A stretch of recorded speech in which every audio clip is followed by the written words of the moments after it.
Olá a todos. Eu venho apresentar aqui o trabalho intitulado A Paisagem de Enclave, de Descalvado e Analândia, através da perspectiva da teoria dos refúgios florestais, no 17º Fórum Ambiental Alta Paulista. Os autores sou eu, Alessandro Weitbeer, Maria Eugênia Moreira Costa Ferreira, orientadora, e Cristiano Poleto, um contribuinte.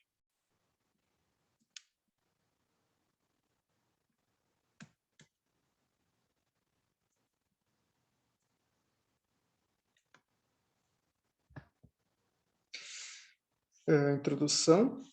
Bom, a América do Sul, de maneira geral, ela está inserida, exceto a sua extremidade sul, na zona neotropical, com uma diversidade fitogeográfica bastante grande, dentre algumas espécies importantes, como cactáceas bromeláceas, e nessa ampla zona de dispersão, cuja presença é observada em grande parte do território dessas cactáceas bromeláceas, ligadas a espaços com características ou elementos que remontam a enclaves ou paleorredutos. Neste contexto de diversidade paisagística, são identificadas diferentes áreas dentro do Brasil com caráter de exceção e que não se enquadram ambientalmente sob as condições climáticas e pedológicas nas áreas em que, na atualidade, se desenvolvem e evoluem. A teoria dos refúgios, que explica esses espalho-espaços vegetados, foi elaborada por Jürgen Hafen. Posteriormente, a Saber discute mais essa problemática desses elementos paleogeográficos inseridos em espaços diferentes do seu contexto. E uma síntese é que a teoria dos refúgios, ela alega, devido a flutuações climáticas, da passagem para a fase mais seca e fria durante o Pleistoceno terminal, onde a biota de florestas tropicais ficou retraída a pequenas áreas de permanência da umidade, os brejos, e constituiu, dessa forma, os refúgios, sofrendo diferenciação gênica através desse isolamento, né? Como eu já havia falado, Absaber é um dos grandes exploradores dessa teoria, trazendo outros elementos, e ele analisa esses aspectos paleoclimáticos e seus reflexos no mosaico da paisagem, discutindo essa teoria dos refúgios florestais. Essa discussão, uma discussão multidisciplinar, suscitou um mais amplo e conjunto de ideias que vieram a discutir as variações e alterações no campo da fitogeografia na América do Sul pelas variações climáticas, tendo sido bastante aceita. Dessa discussão surge a proposta de levantamento e análise dos elementos paleoindicadores para a mesorregião central do estado de São Paulo, onde abarca São Carlos, da Analândia Descalvado, incluindo a paisagem com a relação da teoria dos refúgios florestais. Bom, a teoria, ela trata dessa alternância a longo prazo, no Pleistoceno, de períodos frios secos para longos períodos quentes e úmidos, intercalados. E refletindo dessa forma extraordinária, existência de refúgios florestais, ou mesmo campestres, e consequentemente nessa distribuição das espécies vegetais e animais. Viadana mostra que espécies da caatinga alcançaram o estado de São Paulo, migrando pela planície costeira muito mais larga do que a atualidade, em razão dos movimentos eustáticos, né? Com as regressões marinhas. Florestas se retraíram, perdendo continuidade, cedendo espaço para expansões de vegetação aberta, como caatinga e cerrado.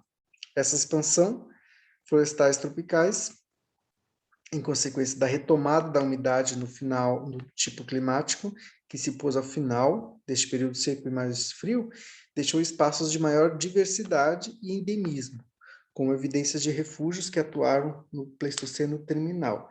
Seria a ideia de uma vegetação fechada, que se retrai, ocupada por vegetação aberta e seca, permanecendo pequenos pontos mais úmidos de vegetação florestal.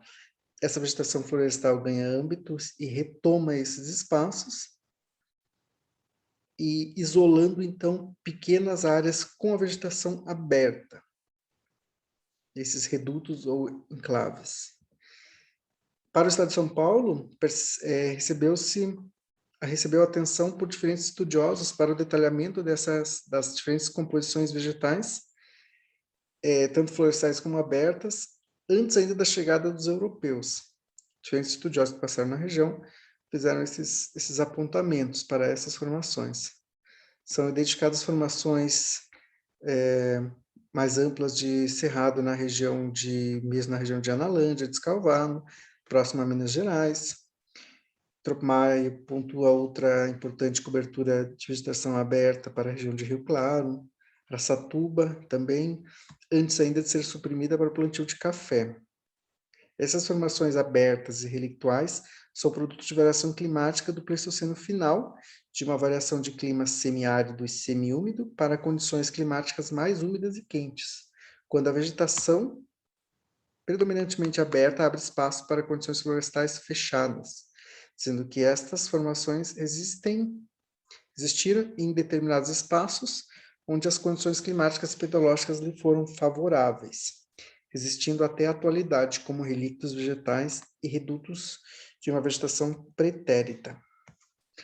Para o espaço, a região de Escalvado da Lândia e em torno é uma região inserida geomorfologicamente na depressão periférica paulista, abrangendo áreas de cuesta basáltica e areníticas. Economicamente, predomina a cana-de-açúcar. Os solos são bastante diferentes, bastante heterogêneos, devido a formações de rochas sedimentares e, então, seu intemperismo.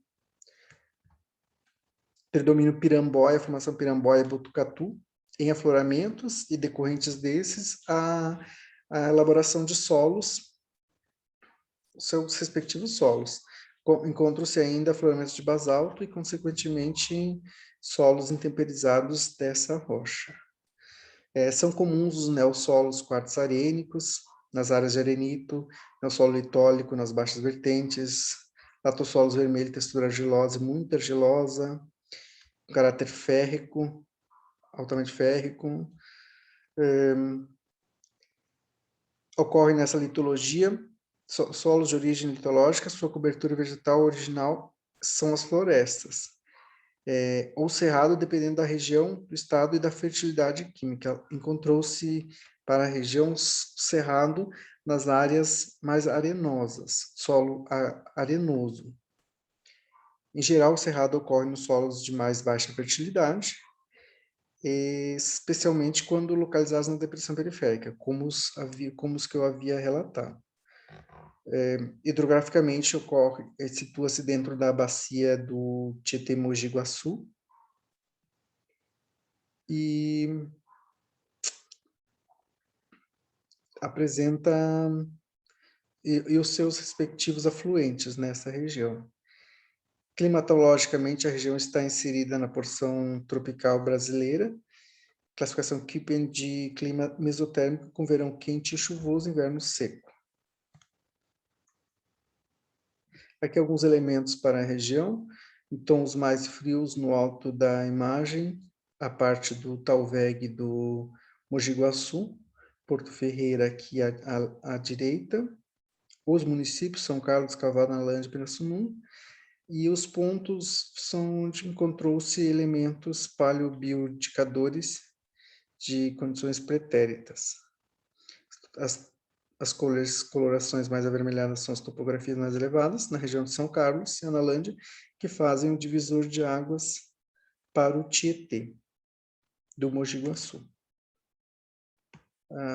Aqui alguns dos elementos pontuados e a respectiva ipsometria. A metodologia utilizada foi observação direta e plotagem dos elementos pedológicos e geológicos, paleogeológicos, linhas de pedra, barrancos com afloramentos rochosos, alterados, calhaus, pedregais, enfim, que tenham origem, pavimentos de origem de semi-aridez, frutos de regimes torrenciais, cuja acumulação se dá por meio de seixos ou conglomerados ou aglomerados horizontais.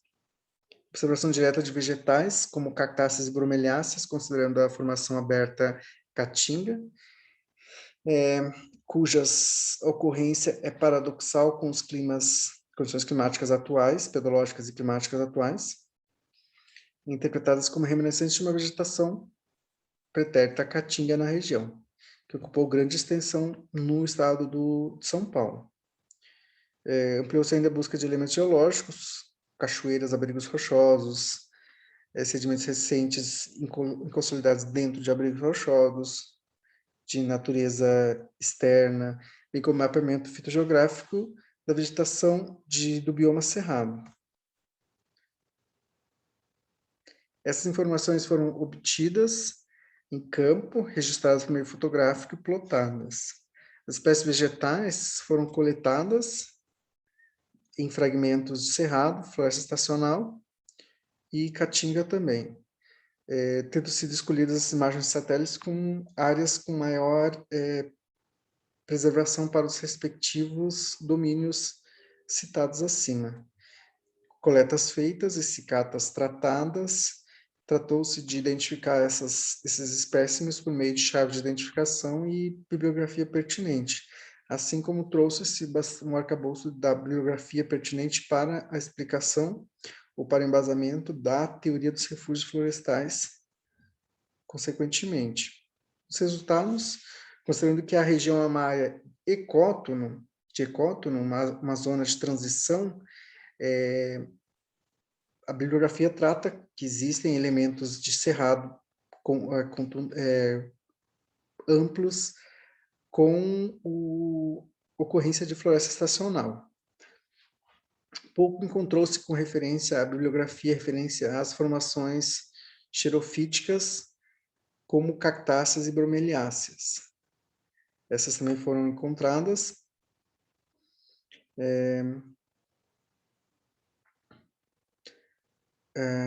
Os cerrados, enquanto composições fitogeográficas, atualmente se restringem a fragmentos de fundo de vale, ou próximos a essas, com solos arenosos e mais pobres, áreas de proteção APPs, então, e vertentes mais declivosas e com pedologia litológica ou quartzarênica, como eu havia dito. Quanto às espécies fitogeográficas, foram identificadas quanto à família e, quando possível, identificou-se as espécies de diferentes exemplares das formações de cerrado, caatinga e floresta estacional, para os diferentes municípios percorridos. Foram encontradas 9 famílias fitogeográficas, entre as espécies mais comuns do bioma cerrado, como copaíba, o pequi, barbatimão, espécies bastante, angico do cerrado, espécies bastante típicas para o bioma cerrado. E encontrou-se ainda 3 espécimes de bromeliáceas, uma arbórea, epífita, o abacaxi do cerrado, e ainda a Eckmea, a Bromelia balançae, bastante ampla na região, em todas as formações pedológicas, todos os tipos de paisagem, a Bromelia balançae, ela se apresenta.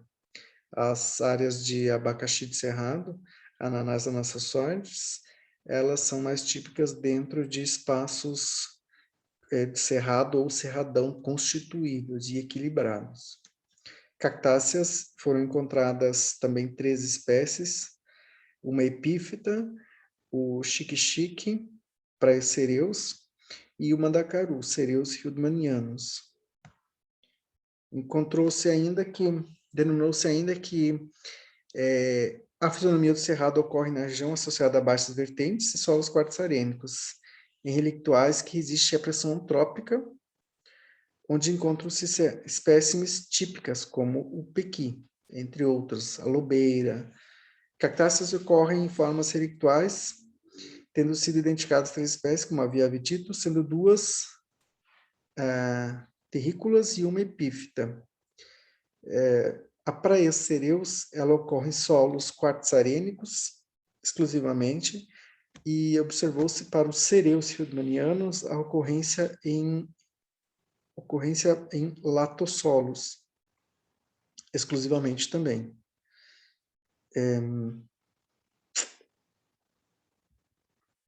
Aqui um exemplo da linha de pedra, o elemento paleobiogeográfico encontrado na região, um dos, e aqui um pequi estágio em frutescência ainda verdes. Aqui um elemento importante, novamente o mapa se repetindo, mas com os elementos encontrados em vermelho, os depósitos consolidados dentro de abrigo, com litologia diferente da do abrigo, os abrigos rochosos em roxo, diferentes abrigos, cachoeiras em azul, linhas de pedra, foram encontrados 2 pontos com linhas de pedra, paleovossorocas, 2 paleovossorocas bastante interessantes, bromelháceas terrícolas,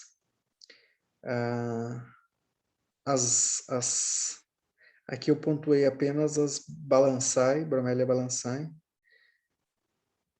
diferentes pontos, desde o rio Mogi até o alto de afloramentos rochosos, e as cactáceas, os cereus encontram-se nesse tributário do Quilombo, e as praeocereus bastante espalhadas, desde afloramentos rochosos, mas exclusivamente sobre solos quartzarênicos. Com as considerações finais, as análises dos elementos coletados evidenciam que a região de Descalvado e entorno apresenta incontestáveis argumentos quanto à sua inserção enquanto redutos florestais, característicos de um período climático de semiaridez, que atualmente apresenta condições climáticas úmidas e quentes, e que ainda mantém a capacidade de manutenção dessas espécies xerofíticas, juntamente com elementos paleogeográficos em consonância com a paisagem da região, formando um mosaico de elementos pretéritos, acumulados em tempos distintos, observados na atualidade, na forma de redutos. Seria isto.